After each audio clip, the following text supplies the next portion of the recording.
Sou a Tainara Queiroz e eu tô aqui para te ajudar a destravar a sua criatividade e publicar a sua primeira obra literária, tá? Para quem não me conhece, eu sou escritora, sou poetisa e falo aqui da conhecida Terra da Poesia, que é o Sertão do Pajeú, no estado de Pernambuco. A gente vem desenvolvendo um método, né, que já vem ajudando pessoas a publicarem sua primeira obra, a construírem esse projeto literário a partir de conceitos que são desenvolvidos na prática aqui, dentro da nossa vivência com poetas, com poetisas, com escritores e escritoras, que vem dessa tradição da literatura canônica que acaba adentrando na literatura popular, na literatura de cordel, no soneto, enfim, existe esse casamento e por isso que é considerada a terra da poesia, o Sertão do Pajeú. Então, se você vem acompanhando as lives, você sabe, e se você não vem acompanhando as lives, eu peço que você acesse, né, o nosso canal no YouTube, Tainara Queiroz, a página no Facebook também do mesmo nome, ou no Instagram, @queiroz.tainara. Não sei se você está vendo ao vivo agora ou vai ver depois, enfim. Então tem esses 3 canais e é importante que vocês se inscrevam, deixem comentários para que a gente possa saber se a gente está no caminho certo na preparação do conteúdo e como a gente pode ajudar você a produzir melhor, a se aprofundar melhor nos temas que você, enfim, lhes são mais caros literariamente, nos obstáculos que você precisa superar. Então a gente vem tratando sobre a necessidade de se recolher as notas que você tem de temas que lhes são importantes. E foram sugeridos 2 temas, que são, o primeiro foi a paixão, que é um tema muito caro para muitos estilos literários, né? E também um outro tema que foi proposto foi sobre perguntas que são feitas na infância, né? Essas perguntas que muitas vezes nós, adultos, temos dificuldade de responder para as crianças e nos foi cobrado tratar sobre isso para ajudar pessoas que se interessam por esses temas a discutir. Então, primeiro a primeira coisa na hora de tratar um tema é discutir em que gênero literário você vai tratar e de que lugar você está falando sobre ele, né? Então, quais são os gêneros literários que você pode remeter na sua obra, que você pode utilizar como base na sua obra? Existem 3 gêneros literários que são utilizados até para a gente se nortear dentro da literatura, que são o gênero lírico, o gênero épico e o gênero dramático. Né? O gênero lírico é aquele gênero onde você se coloca, o autor, a autora se coloca como num grito, onde a emoção é o filtro daquilo que vai ser dito. Então, dentro desses temas que você vai trazer à tona dentro da sua literatura, você vai se colocar enquanto portador ou portadora de uma emoção que precisa ser gritada, que precisa ser falada, e é essa necessidade de falar e de gritar essa emoção que vai te trazer a literatura, que vai trazer as suas palavras para o papel. Então, no gênero épico, que já é mais conhecido como o gênero das grandes aventuras, que trazem o elogio das virtudes de um ser humano em especial, e mais que tem um valor para toda a humanidade, o gênero épico ele é muito marcado pela experiência do Homero na literatura. A Odisseia é considerada o grande título do gênero épico, mas aí também passa por Camões com os Lusíadas, e a gente chega também num lirismo épico, como Cecília Meirelles, por exemplo, ela trabalha isso. Então, tem formas de se mesclar um ao outro, mas basicamente o gênero épico ele faz com que essa emoção que antes no gênero lírico era só minha, só do autor, só da autora, essa emoção passa a ter um distanciamento do autor ou da autora e se torna o centro de um fato histórico, né? Esse fato histórico ele vai ser narrado de uma forma, claro, literária, não vai ser uma matéria de jornal que você vai escrever sobre aquilo, mas aquilo que você está sentindo sobre aquele fato, aquilo que você de fato compreende sobre aquele fato, que sempre vai ter uma visão subjetiva, mas você não vai tratar com essa subjetividade no centro, mas sim com a necessidade de passar uma mensagem com relação àquilo que sirva para uma época, para um contexto, né? Então aquilo se transforma num fato social. Bom, isso é o gênero épico e a gente, entendendo essas diferenças, a gente pode se nortear melhor sobre o que significa aquilo que a gente quer trazer para a nossa literatura e a partir de que bases a gente vai construir esse nosso texto. O terceiro gênero literário que a gente trabalha também é o gênero dramático. Esse gênero dramático, ele surgiu há muito tempo atrás, mas ele não é igual aos outros no sentido de que ele é feito para a ação. Ele é feito para o teatro, por exemplo, para que atores possam encená-lo. E esse gênero, ele tem a peculiaridade de que o autor e a autora, a personalidade desse autor e dessa autora, ele passa para o palco, ele passa para a encenação, e essa peculiaridade foi muito trabalhada, por exemplo, pelo Sófocles na Grécia. Então, o estudo desse tipo de gênero geralmente é feito por autores e autoras que se interessam, por exemplo, por cinematografia, por teatro. Então, mas mesmo assim,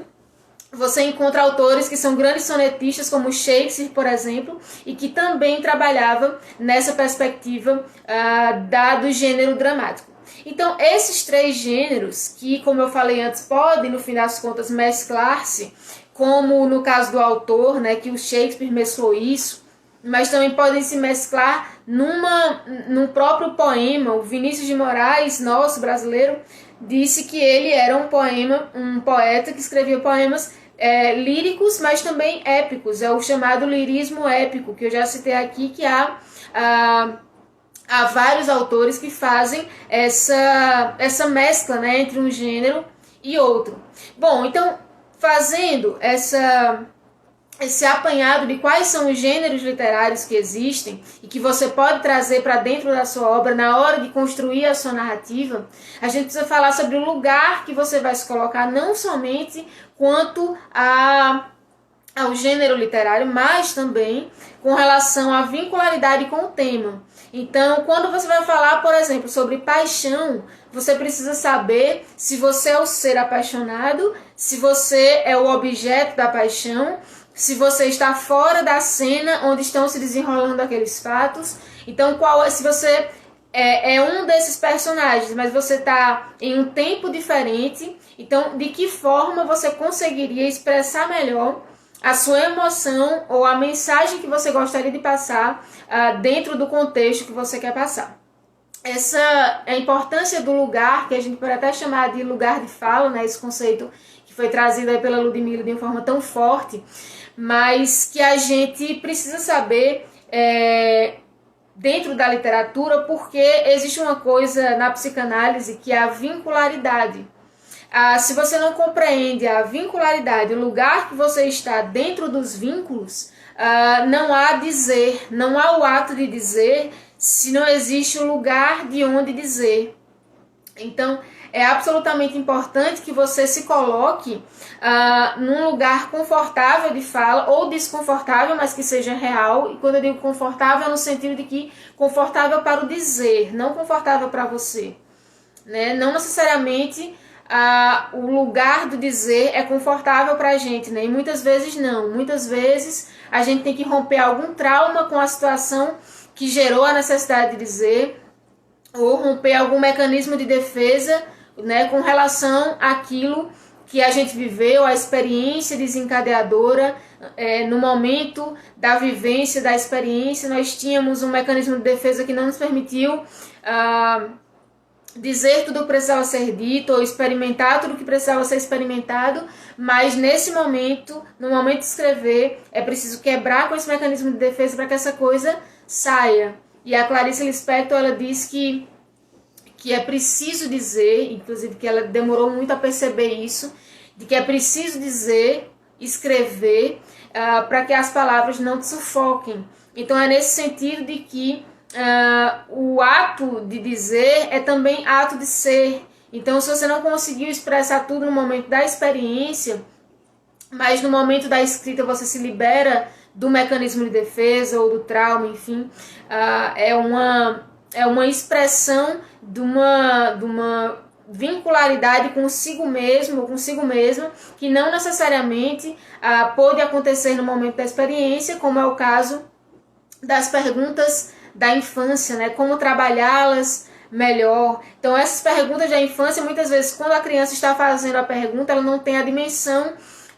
total, muitas vezes não, a absoluta maioria das vezes, né? Ela não tem a dimensão do que significa, da grandeza daquela pergunta, porém, aquilo tem uma grandeza que mais pra frente ela percebe, e é essa pessoa que percebe isso que vai escrever sobre o assunto. Ou você não tinha condições de responder aquela pergunta,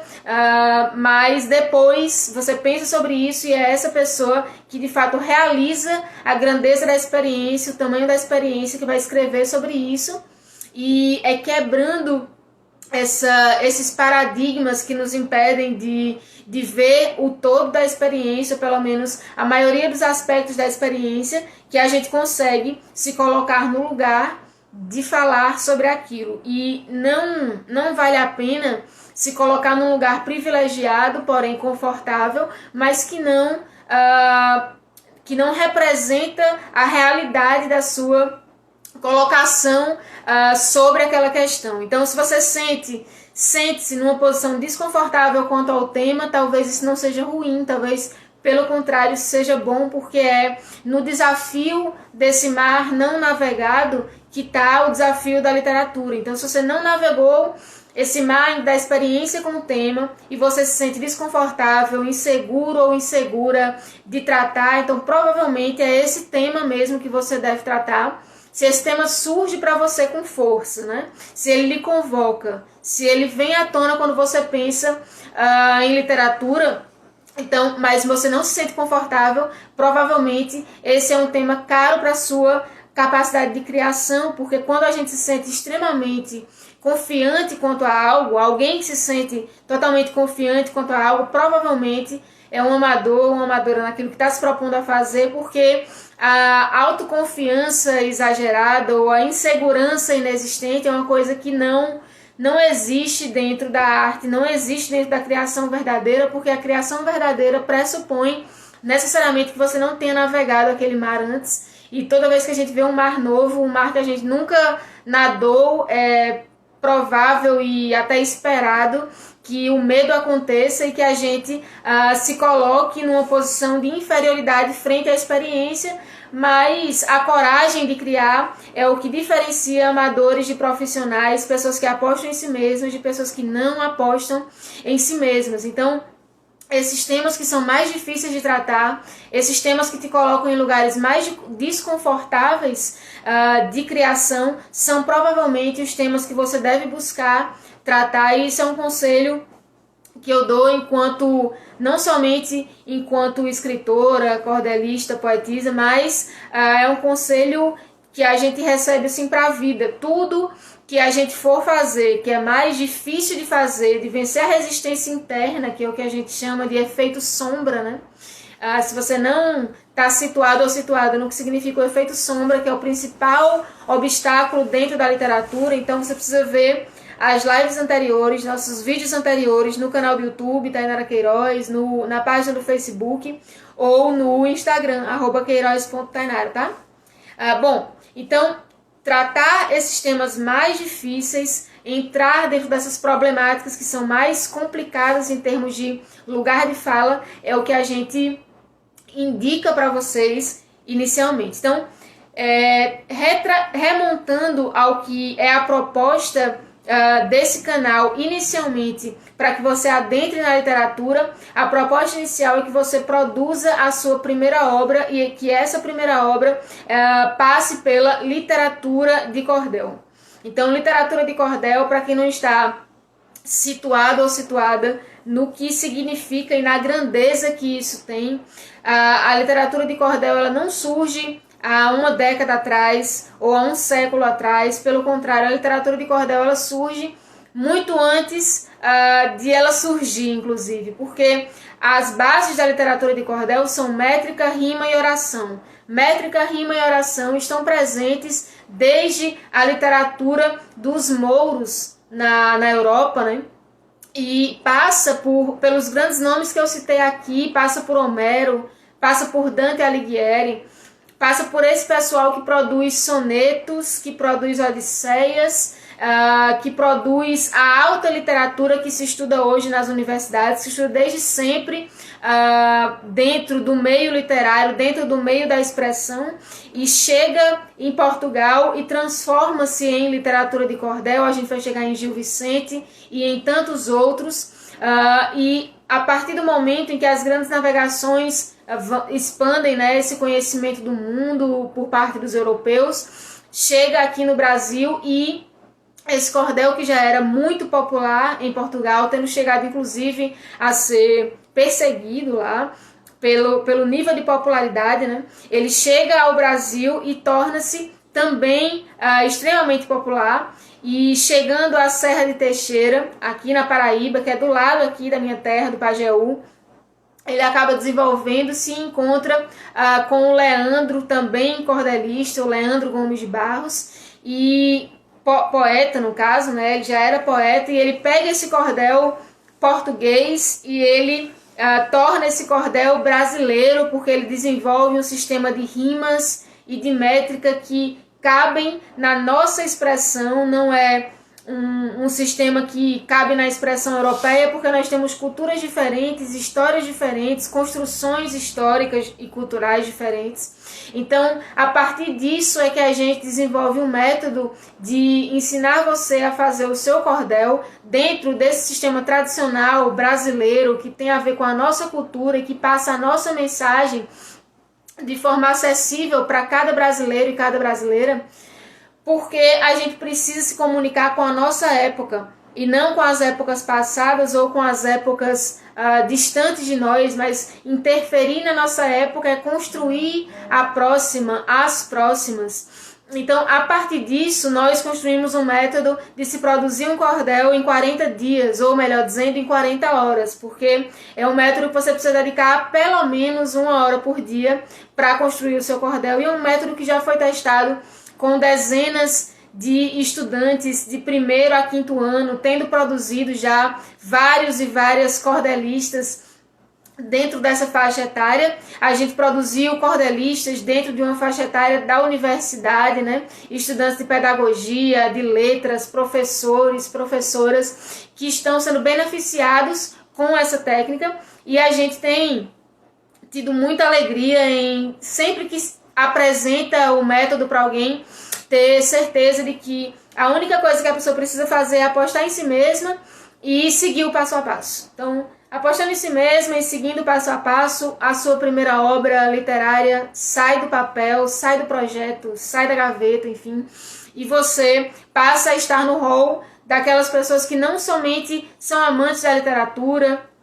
que apoiam a construção de novos escritores e escritoras, e tudo isso é muito bacana, que tem o sonho de ser escritor ou escritora, que já pensou nisso várias vezes e que deixou para lá e voltou a pensar, e deixou para lá e voltou a pensar. Não, agora você vai ser uma pessoa que escreveu a sua primeira obra e agora vai estar na construção da sua segunda, da sua terceira, e aprimorando-se dentro daquilo que é, na verdade, um chamado vocacional. Então, é nesse sentido que a gente defende a literatura de cordel como o primeiro passo dentro da construção de uma obra literária, de que você possa tirar o seu projeto de ser escritor ou escritora do papel, mas também que você, educador, educadora, que queira trazer impacto para dentro da sala de aula, através da literatura, possa utilizar-se desse método, levar esse método para dentro da sala de aula e garantir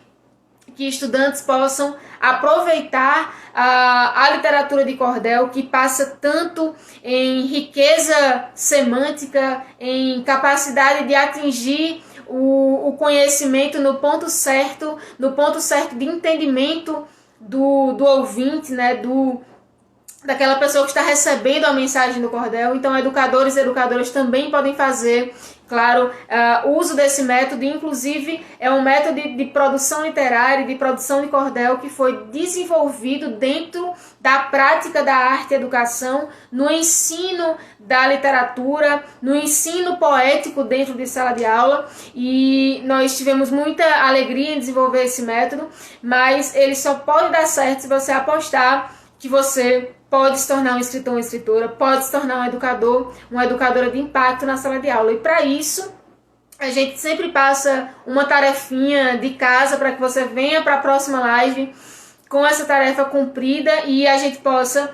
oferecer um material, um conteúdo que realmente vai servir para que você desenvolva a sua primeira obra literária. Então, a tarefa dessa live aqui, desse momento, desse encontro nosso, é que vocês possam, aqui nos comentários do vídeo, que vocês possam colocar quais são os temas que são mais importantes para vocês tratarem dentro da literatura, que vocês gostariam de tratar enquanto escritores e escritoras, para que a gente possa discutir com vocês quais são as formas de se tratar isso dentro da construção de uma primeira obra literária. Então, vai ser um prazer poder trazer esse conteúdo para vocês e a gente fica no aguardo de que na próxima semana você possa chegar aqui e receber um material que seja direcionado para a construção da sua obra. O que você precisa fazer para isso? Colocar aqui nos comentários quais são os principais temas que vocês gostariam de tratar dentro da sua primeira obra literária. Então, a gente vem trabalhando 2 passos por semana, são encontros semanais, né? 2 encontros semanais, e a gente já passou algumas tarefas de casa, então é muito importante que vocês assistam às lives anteriores. Então, se você não assistiu ainda, tem o canal no YouTube, que inclusive inscreva-se. É importante para a gente que você se inscreva, que você comente, porque isso nos sinaliza de que nós estamos no caminho certo e de que esse conteúdo de fato tem relevância para você. Então compartilhe com as pessoas que possam se interessar por destravar a sua criatividade e produzir a sua primeira obra, porque compartilhando isso você vai contribuir para esse projeto. Qual é esse projeto? Construir uma nova rede de escritores e escritoras do nosso país que possam contar a nossa época e interferir na criação de uma época mais justa, mais digna, mais igualitária, onde o poder de expressão não seja privilégio de alguns, mas que esteja ao alcance de todos e todas. E inclusive o poder de expressão não somente oral, que é bastante importante e que deve ser também o direito de todos e todas, mas também o poder de publicação. E é por isso que dentro desse projeto nós prezamos para que você não somente escreva a sua primeira obra, mas também a publique, e apoiamos essa iniciativa a partir de editais, a partir de caminhos que são criados a partir do Clube do Cordel, para que você possa publicar a sua primeira obra e dar esse primeiro passo que vai ser difícil, tem luta, e a primeira luta, e a maior delas, eu posso garantir para vocês, é acreditar em você mesmo, acreditar em você mesma e levar adiante, seguir o passo a passo do método de construir a sua primeira obra. Então, vem com a gente, segue a gente nas redes sociais, no Instagram, @queiroz.tainara, no YouTube, Tainara Queiroz, na página do Facebook, Tainara Queiroz, porque seguindo o passo a passo semanal, você vai ser direcionado e direcionada até uma série onde a gente vai fazer cerca de 3 a 4 encontros apenas para as pessoas que estiverem inscritas. Então fique atento e atenta. Na próxima semana, provavelmente, mais tardar na seguinte, a gente vai fazer uma série de inscrições para que você possa participar, para que você não perca esse momento, onde nós vamos fazer 3 a 4 vídeos passando o passo a passo da primeira obra, e daqui para lá você precisa cumprir essas tarefas para chegar nesse momento sem estar saindo do zero, mas já com um arcabouço literário, com o pé dentro, digamos assim, do seu projeto pessoal de tornar-se escritor ou escritora, do seu projeto pessoal de tornar-se um educador, uma educadora de impacto através da literatura. Então, acompanha nas redes sociais, se inscreve lá no nosso canal, curte a nossa página, acompanha a gente no Instagram, porque semana que vem tem mais 2 lives com mais 2 passos para que você possa chegar na nossa série de lives da primeira obra, o seu projeto da primeira obra literária sair do papel. Então é importantíssimo que você assista essas lives que vem acontecendo semanalmente e que você chegue a inscrever-se, por isso siga nos nossos canais, inscrever-se nessa série de lives aí do seu projeto Primeira Obra Literária. Então, esse encontro de hoje é isso, a gente precisa primeiro que você cumpra esses requisitos aí, porque escrever a primeira obra é uma coisa que, claro, todo mundo pode fazer, e espero que você aposte em si mesmo, e siga o passo a passo e seja uma dessas pessoas. Mas para fazer isso é preciso cumprir alguns requisitos, ter seguido alguns passos para chegar até lá, né? Tudo tem um processo de construção. E esses passos a gente está deixando cada live um passo, e aí como a gente faz 2 lives por semana, então são 2 passos por semana. Não deixe de assistir, esse é o conselho que eu te dou por agora. Então não deixe de assistir as lives anteriores, acompanhe a gente nas redes sociais, para que você possa não perder o momento de se inscrever na série de lives Projeto Primeira Obra Literária. Tá bom? Então, a gente aguarda os comentários de vocês. Coloca aqui embaixo principais temas para a sua primeira obra literária. A gente fica